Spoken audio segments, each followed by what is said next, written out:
Nitrilas ou nitrilos são compostos que pertencem às funções nitrogenadas. Então, o que eu digo aqui são compostos derivados do cianeto de hidrogênio ou ácido cianídrico, que é o HCN, através da substituição de um hidrogênio por um radical de hidrocarboneto.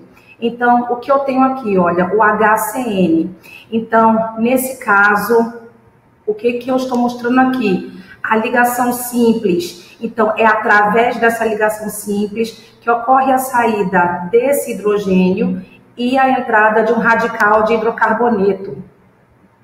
Aqui um exemplo sobre isso, ó. Aqui eu tenho o etano reagindo com o cianeto de hidrogênio, que no caso aqui, minha gente, vale ressaltar que o cianeto de hidrogênio será considerado como o menor nitrilo que existe, certo?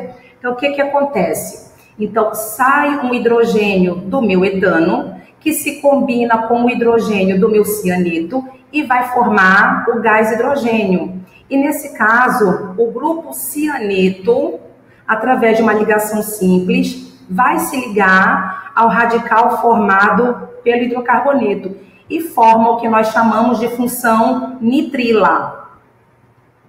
Então, como é que vai ser a nomenclatura oficial de uma nitrila? Será o prefixo, o infixo, o sufixo "o" e finalizando por nitrilo ou nitrila. No caso, eu prefiro usar o nitrila no final, mas fica a critério de vocês, usar nitrilo ou nitrila. Então, o primeiro exemplo que eu coloquei. Pronto, na nomenclatura oficial, o que a gente faz? Nós vamos contar o carbono do grupo funcional como carbono 1. Então, nesse caso, o meu composto ele tem quantos carbonos? 2. Então, como é que vai ficar a nomenclatura? Et de 2 carbonos. Aqui seria an, não fui eu, né? Foi o computador que corrigiu e eu não percebi. O sufixo o mais o nitrilo. Então, o nome fica etano-nitrilo ou etano-nitrila. Um outro exemplo aqui, minha cadeia já é ramificada. Lembrando que o carbono 1 é o carbono do grupo funcional. Então, aqui, olha, carbono 1, 2, o 3 e o 4. No carbono 3, nós vamos encontrar um radical metil. Então, eu vou indicar, peraí, deixa eu subir aqui a minha imagem, que é para não atrapalhar vocês. Pronto. Então, aqui, no 3, eu vou ter um radical metil, eu vou indicar esse radical e depois eu vou dar o nome da cadeia principal, formado por 4 carbonos but, ligação simples entre os átomos de carbono an, então sufixo o, e o nitrila, certo? Que é para indicar a função nitrogenada que nós estamos estudando. Um próximo exemplo será justamente com as nitrilas aromáticas. Então, o que vai acontecer na nomenclatura oficial? Então, a parte aromática fica como se fosse um radical. Então, qual é o nome do radical formado por um anel aromático? Fenil. Então, eu vou indicar o fenil, que está ligado ao metano. Então, eu vou considerar a cadeia principal com apenas um átomo de carbono. Então, metano, nitrila. Então, o nome fica esse, fenil, metano, nitrila.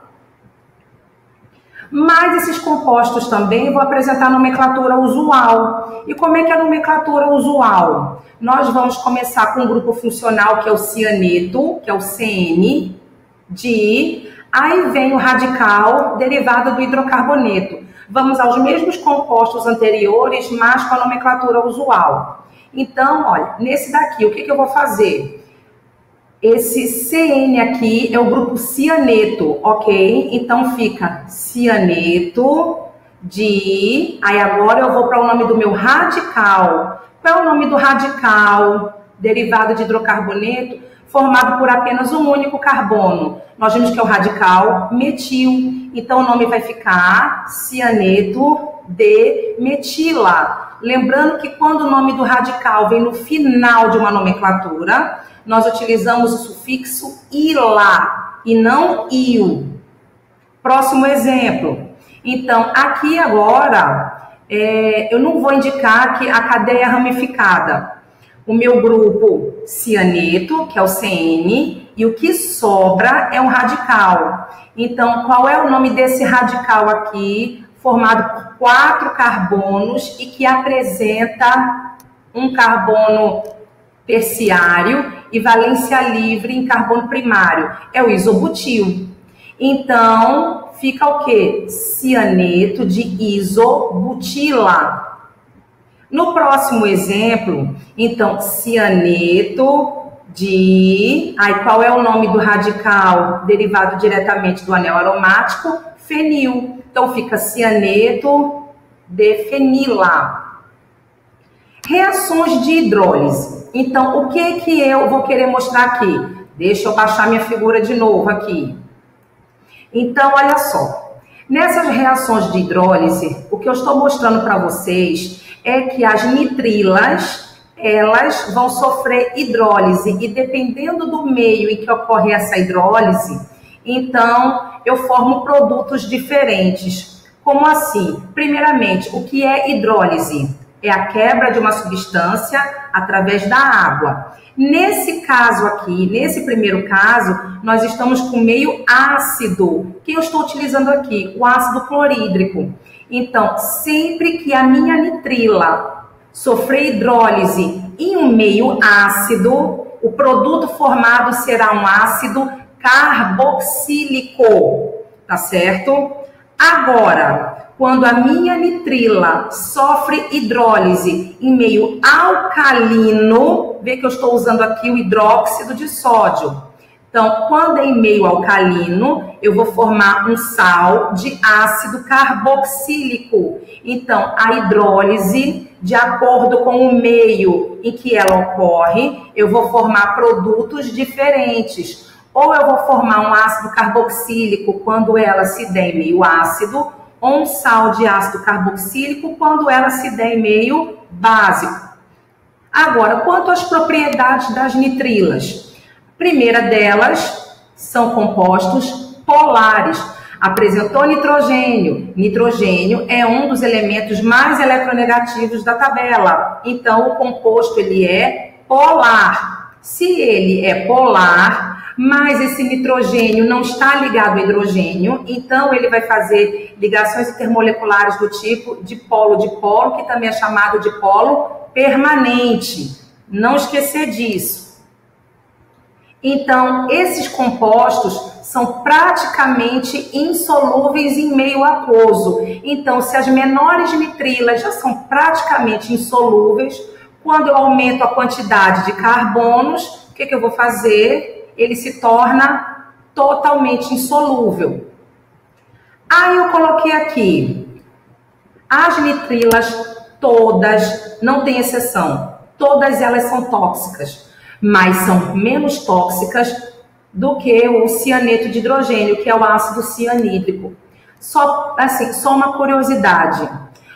O cientista que foi o descobridor do ácido cianídrico, ou seja, cianeto de hidrogênio, ele descobriu e morreu, certo? Só em sentir o odor de amêndoas doces. Então, ele sentiu o odor de amêndoas doces. Em algumas literaturas veio o nome de amêndoas amargas, tá certo? Então, isso vai diferir de literatura para literatura, mas ele sentiu esse odor e logo em seguida ele morreu.